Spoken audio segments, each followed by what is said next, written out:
पंढरपुरात श्री विठ्ठल रुक्मिणी मंदिरातील व्हीआयपी दर्शन बंदीच्या आदेशावरून वाद निर्माण झालाय।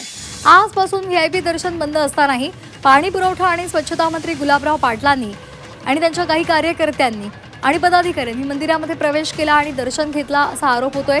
आणि यावेळी प्रवेशद्वारावर कार्यकर्त्यांची गर्दी झाली आणि धक्काबुक्की करत आत जाण्याची चढाओढ पाहायला मिळाली। त्यामुळे मंदिर समितीने घेतलेल्या निर्णयाची अंमलबजावणी मंदिर अधिकाऱ्यांसमोर होत नाहीये असं चित्र दिसलं।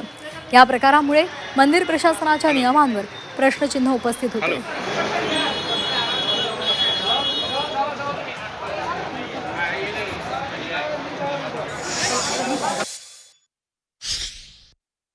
अधिकारी मला म्हणाले की आपण किती लोक आहात, म्हणाले म्हणजे 10 लोक आहेत। मला परवाच म्हणाले की 5-5 जणांनी दर्शन करता येईल। आज त्यांचा काहीतरी निर्णय बदलला। जेव्हा आम्ही पोहोचलो तेव्हा लक्षात आलं आणि माझ्या माहितीवर तुम्ही मला रेस्ट हाऊस मध्ये सांगितलं, पण मला तेव्हा हे माहित नव्हतं की मला परवा अनुमती दिली, काल निर्णय नवीन झाला। निर्णय हा गर्दी किंवा परिस्थितीजन्य घेतलाच पाहिजे। फक्त त्यांनी मला कन्वे केलं असतं तर जास्त चांगलं झालं असतं। तर खूपच गुंतागुंत दिसत आहे तिथे। एक लक्षात आलं की समन्वयाचा थोडा अभाव आहे।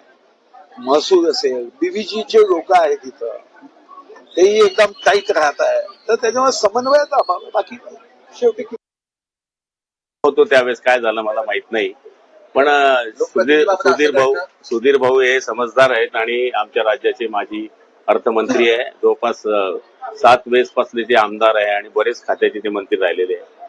त्यामुळे प्रशासनाची चूक असली किंवा लोकप्रतिनिधी चूक असली तरी आम्ही समजून घेऊ। अशा पद्धतीची वागणूक देणं मला पूर्ण माहित नाही, मी बोलेल सांगेल।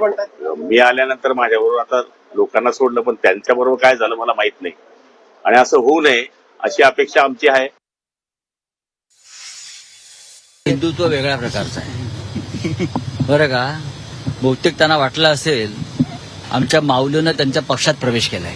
त्यांना असं वाटतं की त्यांच्या पक्षात देव वगैरे सगळे संत प्रवेश करतात, तर त्यांना तो रात्री स्वप्न पडला असेल की माऊली त्यांच्या पक्षामध्ये प्रवेश करती झालेली आहे।